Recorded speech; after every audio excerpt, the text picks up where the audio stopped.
सोमनाथ ज्योतिर्लिंग की कहानी। शिव पुराण के अनुसार सोमनाथ ज्योतिर्लिंग भगवान शिव का प्रथम ज्योतिर्लिंग है। यह मंदिर गुजरात राज्य के सौराष्ट्र क्षेत्र में स्थित है। ऐसी मान्यता है कि इस शिवलिंग की स्थापना स्वयं चंद्रदेव ने की थी। पुराणों में सोमनाथ ज्योतिर्लिंग की स्थापना से संबंधित कथा इस प्रकार है।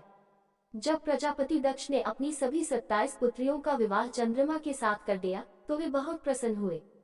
पत्नी के रूप में दक्ष कन्याओं को प्राप्त कर चंद्रमा बहुत शोभित हुए और दक्ष कन्याएं भी अपने स्वामी के रूप में चंद्रमा को प्राप्त कर शोभायमान हो उठी। चंद्रमा की उन 27 पत्नियों में रोहिणी उन्हें सबसे ज्यादा प्रिय थी, जिसको वे विशेष आदर तथा प्रेम करते थे। उनका इतना प्रेम अन्य पत्नियों से नहीं था। चंद्रमा की अपनी तरफ उदासीनता और उपेक्षा का देखकर रोहिणी के अलावा बाकी दक्ष पुत्रियां बहुत दुखी हुई। वे सभी अपने पिता दक्ष की शरण में गईं और उनसे अपने कष्टों का वर्णन किया।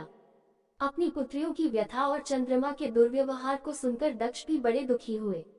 उन्होंने चंद्रमा से भेंट की और शांतिपूर्वक कहा, कलानिधे, तुमने निर्मल व पवित्र कुल में जन्म लिया है, फिर भी तुम अपनी पत्नियों के साथ भेदभावपूर्ण व्यवहार करते हो। तुम्हारे आश्रय में रहने वाली जितनी भी स्त्रियां हैं, उनके प्रति तुम्हारे मन में प्रेम कम और अधिक, ऐसा सौतेला व्यवहार क्यों है?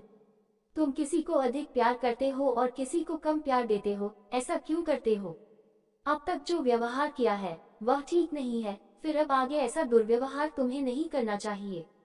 जो व्यक्ति आत्मीयजनों के साथ विषमतापूर्ण व्यवहार करता है, उसे नरक में जाना पड़ता है। इस प्रकार प्रजापति दक्ष ने अपने दामाद चंद्रमा को प्रेम पूर्वक समझाया और ऐसा सोच लिया कि चंद्रमा में सुधार हो जाएगा। उसके बाद प्रजापति दक्ष वापस चले गए। इतना समझाने पर भी चंद्रमा ने अपने ससुर प्रजापति दक्ष की बात नहीं मानी। रोहिणी के प्रति अतिशय आसक्ति के कारण उन्होंने अपने कर्तव्य की अवहेलना की तथा अपनी अन्य पत्नियों का कुछ भी ख्याल नहीं रखा और उन सभी से उदासीन रहे।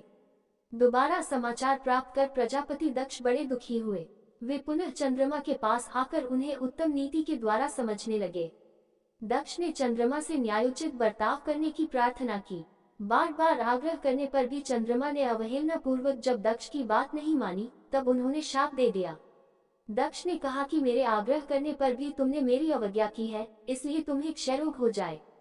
दक्ष द्वारा शाप देने के साथ ही क्षण भर में चंद्रमा क्षय रोग से ग्रसित हो गए। उनके क्षीण होते ही सर्वत्र हाहाकार मच गया। सभी देवगण तथा ऋषिगण भी चिंतित हो गए। परेशान चंद्रमा ने अपनी अस्वस्थता तथा उसके कारणों की सूचना इंद्र आदि देवताओं तथा ऋषियों को दी। उसके बाद उनकी सहायता के लिए इंद्र आदि देवता तथा वशिष्ठ आदि ऋषिगण ब्रह्मा जी की शरण में गए। ब्रह्मा जी ने उनसे कहा कि जो घटना हो गई है उसे तो भुगतना ही है, क्योंकि दक्ष के निश्चय को पलटा नहीं जा सकता। उसके बाद ब्रह्मा जी ने उन देवताओं को एक उत्तम उपाय बताया। ब्रह्मा जी ने कहा कि चंद्रमा देवताओं के साथ कल्याणकारक शुभ प्रभास क्षेत्र में चले जाएं। वहां पर विधिपूर्वक शुभ मृत्युंजय मंत्र का अनुष्ठान करते हुए श्रद्धापूर्वक भगवान शिव की आराधना करें। अपने सामने शिवलिंग की स्थापना करके प्रतिदिन कठिन तपस्या करें। इनकी आराधना और तपस्या से जब भगवान भोलेनाथ प्रसन्न हो जाएंगे तो वे इन्हें क्षय रोग से मुक्त कर देंगे। पितामह ब्रह्मा जी की आज्ञा को स्वीकार कर देवताओं और ऋषियों के संरक्षण में चंद्रमा देवमंडल सहित प्रभास क्षेत्र में पहुंच गए। वहां चंद्रदेव ने मृत्युंजय भगवान की अर्चना वंदना और अनुष्ठान प्रारंभ किया। वे मृत्युंजय मंत्र का जप तथा भगवान शिव की उपासना में तल्लीन हो गए। ब्रह्मा की ही आज्ञा के अनुसार चंद्रमा ने 6 महीने तक निरंतर तपस्या की और वृषभ ध्वज का पूजन किया। 10 करोड़ मृत्युंजय मंत्र का जप तथा ध्यान करते हुए चंद्रमा स्थिरचित से वहां निरंतर खड़े रहे। उनकी उत्कट तपस्या से भक्तवत्सल भगवान शंकर प्रसन्न हो गए। उन्होंने चंद्रमा से कहा, चंद्रदेव, तुम्हारा कल्याण हो। तुम जिसके लिए ये कठोर तप कर रहे हो, उस अपनी अभिलाषा को बताओ।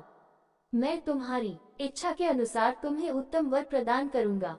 चंद्रमा ने प्रार्थना करते हुए विनयपूर्वक कहा, देवेश्वर, आप मेरे सब अपराधों को क्षमा करें और मेरे शरीर के इस क्षय रोग को दूर कर दें। भगवान शिव ने कहा, चंद्रदेव, तुम्हारी कला प्रतिदिन एक पक्ष में क्षीण हुआ करेगी, जबकि दूसरे पक्ष में प्रतिदिन वह निरंतर बढ़ती रहेगी। इस प्रकार तुम स्वस्थ और लोक सम्मान के योग्य हो जाओगे। भगवान शिव का कृपा प्रसाद प्राप्त कर चंद्रदेव बहुत प्रसन्न हुए। उन्होंने भक्तिभाव पूर्वक शंकर की स्तुति की। ऐसी स्थिति में निराकार शिव उनकी दृढ़ भक्ति को देखकर साकार लिंग रूप में प्रकट हुए और संसार में सोमनाथ ज्योतिर्लिंग के नाम से प्रसिद्ध हुए।